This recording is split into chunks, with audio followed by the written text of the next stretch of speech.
Welcome to Marriage Unmasked. Today we're talking about navigating a sexless marriage. And we know of a lot of people who have felt really hurt by this for many, many years. And it's hard because you feel really alone in it. I know especially for men, it can be hard to open up with other people about this. So you feel really alone and confused. And this is a situation that can go on for years and years and years without a lot of resolution and without a lot of understanding of how do we navigate this? How do we move forward? So that's what we want to talk about today. And in this situation, there are going to be some really painful stories that you've been believing about your spouse, about yourself, and those just add to the pain. And they can really keep you actually stuck in the sexless marriage, right? Your thoughts, your beliefs, at least in the couples that we've coached, they have actually led them to staying stuck. They're not helping them get out. Thoughts like, she doesn't even care about me. She doesn't want me to touch her. He doesn't love me. He treats me like I'm nothing. He doesn't do what he says he's going to do. When we have these stories, they're leading to the same feeling, right? Feeling unsafe, feeling unloved, feeling like you don't matter. Then it just keeps you stuck because you just stay in the same cycles over and over again. Maybe this has come on gradually and you're not really even sure where it started. Or maybe you think that this is awkward and it's like, what do we even do? It's been so long since we had sex. I don't even want to bring it up.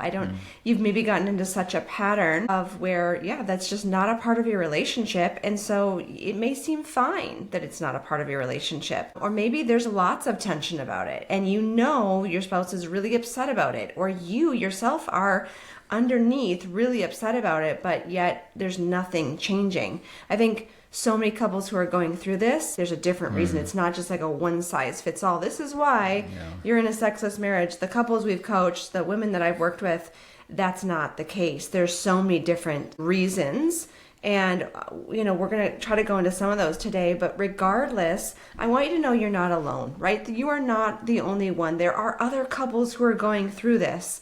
And it doesn't mean that there's something wrong with you, that you're a bad wife or that you're a bad husband. None of those things are true. There are other couples out there who they look fine, right, on the outside. And some of the couples that we've coached that are going through a sexless marriage, they still are looking fine on the outside. They hold hands, they kiss goodbye. It looks on the outside like everything is fine, but underneath there's a lot of pain. So just because you don't talk about this with others or you don't hear about it that often doesn't mean it isn't happening. And I think one of the common denominators here with the couples that we've worked with is it's extra painful because they never expected it. In fact, they expected the opposite. They were told, right, like when you get married, wait to have sex. And then when you get married, sex is going to be so great and you're going to enjoy it. And then now they're in this sexless marriage and it's like such huge disappointment. And I think there's a lot of shame there.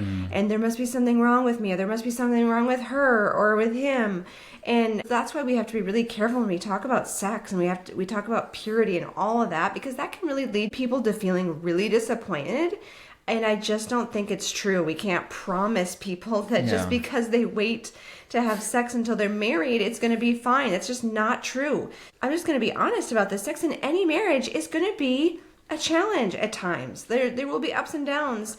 And it doesn't mean just because you waited, okay, now sex is amazing. And so many of the couples that we've worked with and the wives I work with, it goes all the way back to like their first time having sex or their honeymoon when they had a really painful experience. And that has been an unhealed wound for all these years. And they've never really recovered. Like they don't have the resources. They don't know who to talk to about this. And nobody was talking about that before they got married, right? Nobody's talking about what happens if that's painful and you don't even get to have intercourse. Like nobody's talking about that. Everyone's just kind of promising that if you wait, it'll be great. Those things are real. They happen. And it's also possible for healing there, even if you're in this painful situation. Yeah, and sex is such a connecting experience. It's such a deeply unifying thing that God put into marriage. And so when there is pain there, it is like extra painful because it causes all of this disconnection. Right in one of these vital areas of your marriage, right where there should be the most connection, you're feeling disconnection. And there's no shame if you're going through that. There is a need to understand what is behind that, get to the root cause of it, and to really heal what your heart needs in that situation so that you can start to slowly reconnect with each other again and get this vital part of marriage back into a deeply connecting experience. Yeah, and I think when we talk about sex, Adam said it's a vital part of marriage. And I want you to look at it not as like, you should be having sex, more of like, this is this beautiful gift, and we don't want you guys to give up on it. It can be beautiful again. I know maybe it was never beautiful, but he's not a God who's like, well, yeah, well, that's just the way it is for them. They're never going to enjoy sex, and that, you know, I'm fine with that. No, he wants that to get healed so that you can enjoy all the beautiful parts of marriage. So I don't want you to give up on it. Even though I know that that can be so tempting when it's been so painful, especially for so long. I just want to talk a little bit about like what wives go through a lot. And I know sometimes there's more of an initiator, and then there's more of someone who's maybe just like not into it. Sometimes the roles reverse. I mean, when we talk about sexless marriage, we're kind of talking about maybe you have sex like once a month or less than once a month. We know couples, we've worked with couples who have not had sex for years and years and years and years and years. So obviously that's sexless, but even when you're not having it as frequently as like once a month, that is, I mean, who makes this stuff up? But technically, according to Google, that is a sexless marriage. So, but anyways, when we're in this dynamic, sometimes wives are the initiators and sometimes they're not. Sometimes they're the ones who are just not into it. That's more often, but it's not necessarily always the case. And even for us, there were times when I was the one who wanted it and Adam wasn't. And then there were times when Adam was feeling it more and I wasn't. And so it can go for both. But a lot of wives that I've talked to and I've coached, they can feel conflicted. And I think husbands too, probably. But at least for the wives, it's like they might even kind of want it still, but it's like, I don't want to give him that. Maybe they don't feel safe, and they're like, he hasn't shown that he's trustworthy. He hasn't shown that he's actually trying to grow and heal, or he hasn't shown that he's going to stop doing that very unhealthy behavior. And so I just don't feel safe to be that vulnerable and that open. But maybe underneath they would like to have that. And so sometimes wives feel conflicted. Would you say there's some resentment there sometimes that can come in? Well, I think there can be, for sure. Any time that a wife has judgment against her husband, like he should be doing this and he's not, then I think there's always resentment there. Yeah, and I think for men, they can resent the not having sex too. So you can start to use like this painful thing as leverage for other areas. If you get into a really unhealthy cycle, it can become this point of contention that you're like push and pull on instead of this connecting thing that really makes you stronger as a couple. I mean, we never want to use sex as a punishment or like a bribe or,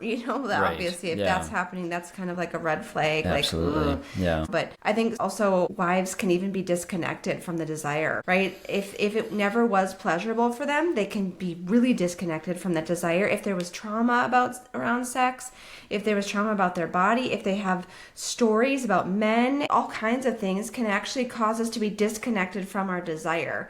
Maybe you just had purity culture stuff and you were told like, don't think about sex, don't talk about it, cover up your body, all that kind of stuff. That can play a role too in having a lower desire because you just think deep down like this is something I shouldn't think about. There are literally so many things. Maybe you've had physical pain with it and you don't even know like how to have sex without it being physically painful. And that is a whole nother thing, right? And the emotional, right? There's emotional pain there too a lot of times where maybe you were disappointed, maybe you felt rejected. And I think this goes obviously for men as well, where if that is unhealed, and it can be in anywhere, not just even in sex realm, maybe it's in something else, like he never made that right, we never repaired after that, and I still feel really hurt about that situation. Like that affects your intimacy, because sex is that very vulnerable thing, the biggest way that you are vulnerable in life. And so if you're not feeling safe to be open, then you close off. And then a lot of wives that I've talked to, they're just not attracted to their husbands anymore. I think that one happens more for women because there is a little more emotions at play. I think men maybe are just like more visually stimulated. And it can be easier for men to get like attracted right visually. And I think the masculine feminine dynamic is so important, especially for women, where before, I think part of the reason our sex life wasn't as great for a long time was because I wasn't really that attracted to Adam, and that's because we did have that masculine feminine dynamic way off. And I'll just tell you that now it's like a totally different story. Whereas before I was like, I don't know if I'm ever really going to be that attracted to him, and now it's like I can't keep my hands off of him, and we're very intimate a lot, and it's fun and it's great. right? It can change. I don't say that to brag. I'm saying that to give you hope that things that you thought were never possible, they can be possible. And so I think a lot of times what's happening for women is your nervous system is associating sex with maybe pain or with pressure, right? Maybe you felt pressured for so long, or maybe expectation, shame, disappointment, unsafety, right? And your nervous system is like, hey, this is not safe to do. It's not safe to open. And your body, like your muscles, everything can be so tight, can be so closed. And this can be part of the reason why it can be painful for sex, because everything's so tight. You're not open. It's amazing how your body is connected, from heart to mind to muscles to bones. All of it is connected. And you can bet that if you're closed off to your husband emotionally, your body is closed off to him too. When you're in this protection mode, things tighten and things aren't relaxed and open. When I talk about femininity being you're relaxed and you're open, it is in your body as well. Your muscles relax. You open to him, right? Your posture opens. And so that's something that we want to address too, is that this is nervous system level deep. And it's important to know how to create that safety, because a lot of times the unsafety actually comes from our mind. And we think he's not safe because of this, and because he's like that, and because this is what he does, and this is who he is. And so there's a lot that we can do there to heal that. Yeah. And for men, it can be somewhat emotional as well. It can. I know even for me, like when Cara was showing up very masculine and in my face about certain things, and shame also would come up inside of me, it would kind of shut me down sexually too. There's an emotional aspect to that. And I may be very visually attracted to her still. And that happened many times. I was very visually attracted to her. But emotionally, I was shut off. Emotionally, I didn't want to pursue her because of the disconnection that we were feeling in the relationship. And so that can happen for men too. Men need an emotional connection as well. And I think a lot of times people don't talk about that enough. That men actually, they don't just want the physical act. The physical act is great. It makes you feel good. But it doesn't really do it fully for men either, because it isn't actually satisfying that deeper emotional need that men have. And often men get their emotional needs met through the physical contact and through feeling close with their wife that way. It can open them up emotionally. It can cause them to feel certain things that they don't normally feel. And so they want that emotional connection too, and sex is a way to get that emotional connection with their wife. And so that can also be really painful in this, because he's not only not feeling physically connected, he's also feeling emotionally disconnected from his wife because of this lack of sex as well. A lot of times men want to change this dynamic. They want to shift it, but they don't really know how to do that. They don't know how to initiate. How do we solve for this? And they might try to do that by performing or trying to be romantic or these outward ways to try to bridge the gap, and it doesn't really work. And a lot of times they start to question themselves and start to question their identity as men too. This is a very masculine thing to do, and you start to question your masculinity and question your manhood when sex is no longer really on the table in your marriage. They start to think there's something wrong with me. There's a reason why she's not attracted to me anymore. I must be a failure. I must be flawed somehow. Why doesn't she want me anymore? Why doesn't she desire me? All of that can really come into play. And then rejection is also a huge issue for men. Man wants to be wanted. He wants to be wanted by his wife. That is one of the deepest desires a man has, is that she craves intimacy with him. And when she rejects him physically, he can think that that rejection is of who he is as well. And that can be super painful for a man to go through. And on the flip side here, because you were talking about how men are like, well, what do I do? How do I make this? How do I get us reconnected? How do I make her want me again? Or how do I make her open? Yeah. Here's the thing. A woman also wants to be wanted, but for her, it's more emotional, where it's like, can you be there? Can you hold space? Can you see me in my emotions? Can you hold space there for me and just be with me? That brings safety. For a man, it's like, can you see me and want me sexually? I mean, and again, we're not trying to stereotype, because it goes between the lines so much. It's so complicated. But I think that's one of the big answers for men. It's like, what do? You need to create that safety for her. You need to see her. And it's not a performance. It's not something, okay, I checked the box. I gave her a hug. I brought her flowers. No, see her for what she's going through. Create that space and pursue her heart. Yes, I think that's huge. the big thing there. It is huge, yes. And that presence. It's more about the energetic presence that a man brings to the relationship than it is performing and checking boxes and doing things quote unquote right. Like, well, she said she wants this and she wants that. Well, I do those things and then she still doesn't really want me. Well, like Cara said, it is that emotional safety that she's really craving and feeling pursued and desired, and that her man is really present with her and bringing all of himself to the table, to the relationship.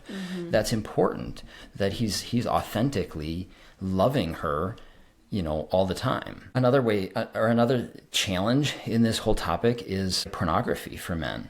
And that can affect men before they even get into a marriage, because that can set all kinds of unrealistic standards and all kinds of like crazy ideas inside of their mind about what sex is and what it's supposed to feel like and what women are supposed to look like, and all this stuff that's very unrealistic and very damaging. It creates this environment where sex is just an act. It's just this physical performance. What porn can do is it can set up this idea that sex is something that is just for this pleasure, just for him. It's like a solo thing. And it doesn't have anything to do with the actual relationship and forming this connection and this bond with his wife. And so he comes into a marriage, if he's been, inundated with that for so long, with all of these unrealistic expectations.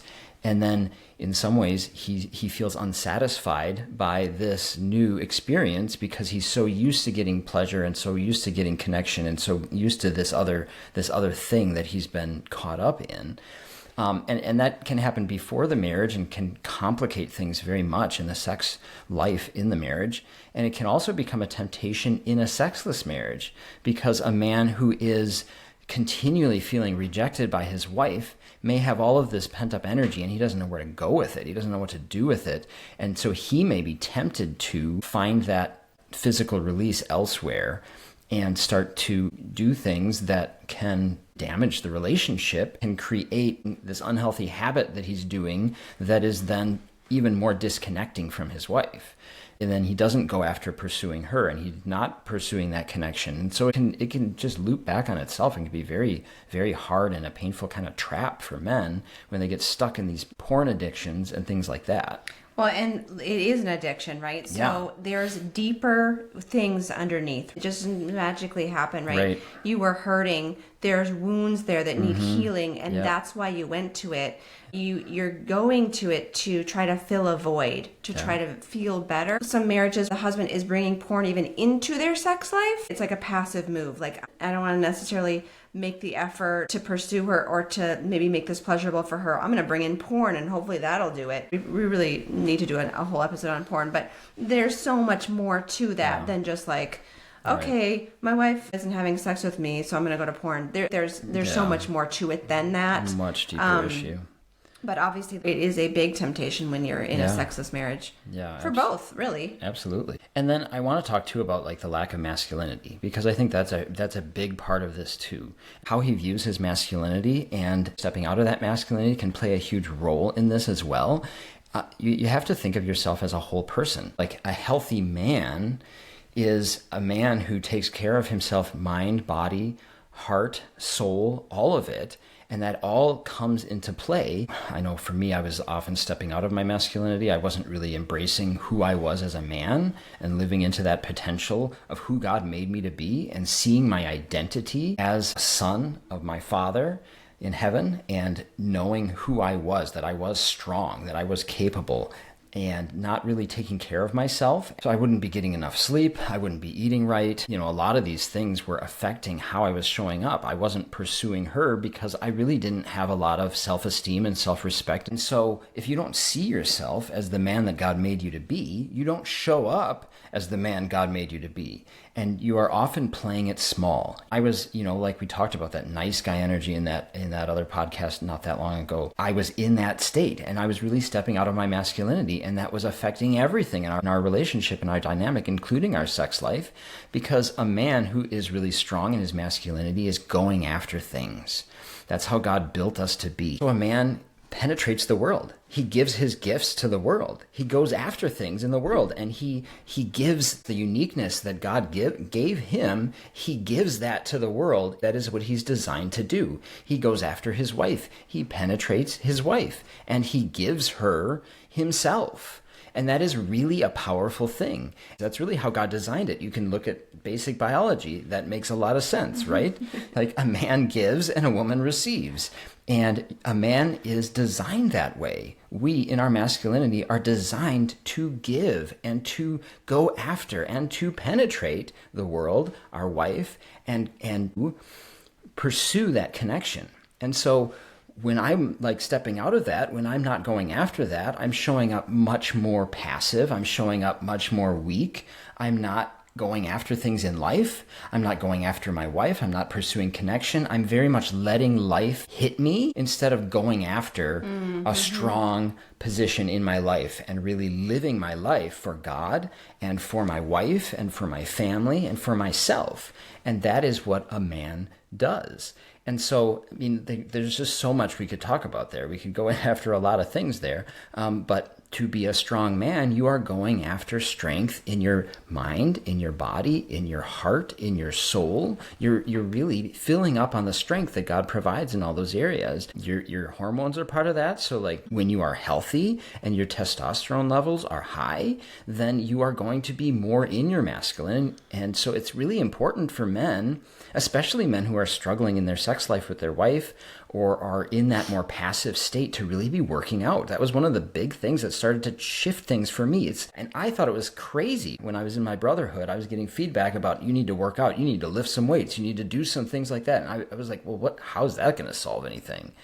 But that is a huge part of this, because as a man grows in his physical strength, it also starts to bring about change in other areas, because he gets more clear, he gets strong internally as well. He feels more adept and capable of doing things, and he increases your testosterone, like I said, and that can help you in a lot of different areas. Step back into being a man and going after these things. Mm-hmm. And like Adam was saying, right, a man penetrates, a wife receives. And I think a lot of wives actually struggle to receive. I know that I did. I struggled to receive help. I struggled to receive compliments. I struggled to receive attention even, because I had a lot of messaging when I was younger around receiving. And it was like, no, I need to be giving. I need to be doing. I need to be performing to have value, to be worth something. And if I'm just accepting help, if I'm just receiving, what value do I have? And so I think a lot of wives they have a struggle with receiving, but that is a beautiful gift. That is who we are. It's not, all you do is just sit around and receive all day. That's not it. But there's a beautiful gift there for you to relax in your femininity and receive. And I think when we struggle with receiving, we're really struggling again with that openness. We're struggling with accepting the safety and love that is available for us. We're in this self-protection mode again, where we are trying to rely on ourselves to be okay, to be safe. We're guarded. And so it's hard to receive from anyone else because we don't really trust them. We feel like we can only trust ourselves. And that's a part of it as well. So if you've been hurt, if you have felt unseen, if you've been disappointed in this area, it can feel safer to just stay closed than opening and receiving. The thing about that is, though, when we stay closed, we also stay disconnected. And I know that's actually not what you want. You're trying to get away from more pain. So you kind of close up, put the walls up. But what those walls do is they also keep out, right? They keep the love out. They keep the connection out that you're really craving. I know that's what you really want, and you end up feeling alone, and that's painful in and of itself. So I know a lot of couples that are going through a sexless marriage, they're feeling really alone. They're really hurting. Yeah, this can be a really painful cycle, because one person is then initiating sex, and then the other person is feeling this pressure, and they're withdrawing because this pain, and they're not sure about this. And then the one who's initiating it feels rejected. And so now they're withdrawing too. They're drawing back because that's painful to experience that rejection. And so it can go back and forth like that. And the more that happens, the more that emotional disconnection and the physical disconnection just get wider and wider, and the scars just start to grow harder and harder. And so it gets really hard to get back into that and to heal those things and to come together again. And what we've seen is people literally shut that part of them off to survive a sexless marriage. Okay, I'm not going to want her anymore. Yeah. I'm not going to want him anymore. I'm going to kind of shut off my desire. I'm going to shut off that attraction. You forget how connecting, how beautiful it can be, and you just get tired. You don't want to go after that anymore because you're just hurting. Yeah, you've lost hope too. I think a lot of times people have lost hope in that situation, and they don't want to open themselves up to hope again. So it is so important to start healing by addressing the emotional pain and that connection first. That is the first place to start. It's not like, okay, put a date on the calendar and have sex. No. Address the emotional hurt first, and really you can do that probably separately. That's why I have Restored for Wives and he has Refined for Men, because it's really helpful to get that help and address what's going on inside of your heart, the wounds that need healing, and then you can address the emotional connection together. But first the emotional connection. Not the physical one. This is something I'm really excited about. So we always offer couples coaching, but we are starting something a little special. I don't know how long it's going to last, but we are offering right now for new couples who haven't worked with us before a $67 coaching session. It's an hour session, and it's only $67 for your first session, because we really want to help you make some headway. We want to help you to get out of this cycle that you're in and start to see what's going on underneath and make some progress and feel good, get that hope back again. So we're really excited to do that. The link is in the show notes. Again, it's kind of first come, first serve. I don't know how long this is going to last. We have limited schedules, but grab it while you can, because we really want to help you to get out of this kind of stuck place, this really painful space. And then the next thing, and we'll help you do this as well, but the next thing is to really invite God into that healing process. I love Psalm 147:3, where it says, He heals the brokenhearted and binds up their wounds. I just think that's such a beautiful picture, and God is doing that for you. I mean, you can picture that in your head. You can invite that in, because He's doing it. He is faithful. He is healing you. He wants to heal you. He can't do that if we're closed off to Him, if we're kind of shutting that off and shutting that door, but He wants to do that, and He's offering that to you, and we want to help you to step into that too. And then it's so important as well to come back to who you are. That's why I think Refined and Restored are also really helpful for this, because it's important for you to be honest about what's going on inside of you. Do you have no desire anymore? Is there shame there? Are there painful wounds, or are there scars around what you were taught about sex? Stories that you've been believing about the marriage and things like that come out when you're doing that work with other men or with other women or with a coach who can help walk you through those things. Yes, very powerful. And then it's really important to focus on that emotional safety and that connection between each of you first. We have a powerful resource for that as well. We have our marriage check-in book, which is this amazing journal where you can actually intentionally go after connection, going through these questions every week for an entire year. And then there's daily questions as well, where you build this routine where you are asking these deeper questions. You're having an organized conversation, a peaceful, organized conversation, and actually talking through some of the things that are really hurting you in your relationship, things that are causing disconnection. And you are also reconnecting. And some of those questions are fun and just, lighthearted. You get this emotional connection going again. That can be really powerful. And the link for that is in the show notes as well for our marriage check-in book. And I love that it really helps you to pursue each other's heart again. It's just a simple thing. It doesn't take, an hour. It can be really short, but it helps you to daily prioritize that connection again. And hey, we're gonna prioritize our marriage. I want to pursue you. I want to hear from your heart. What do you think about this? I love it. It's just really low pressure. It's great for if your marriage is going great, but it's also great for if you need to rebuild connection all over again. And then non-sexual touch is the next thing, right? Non-sexual touch where there's no expectations. Right. You're just being kind and loving and gentle, and you're creating that safety. You're starting to rebuild that safety again, because the connection in your marriage, it doesn't have to stay gone forever. If that's where you're at right now, it is okay. It is not a death sentence.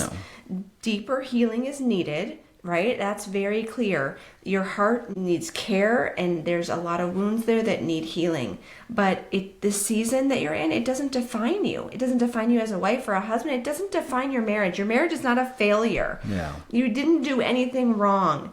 There's just an indication right now that, hey, this is the path we need to go on. We need to start healing, and then have hope for that beautiful connection, because it's coming. So we know we kind of covered a lot. We probably could have done another whole episode on this. But we really hope this was so helpful for you. We love you all so much. And we can't wait to start working with more of you in our couple sessions. So grab that link. It's in the show notes. And we will see you next week.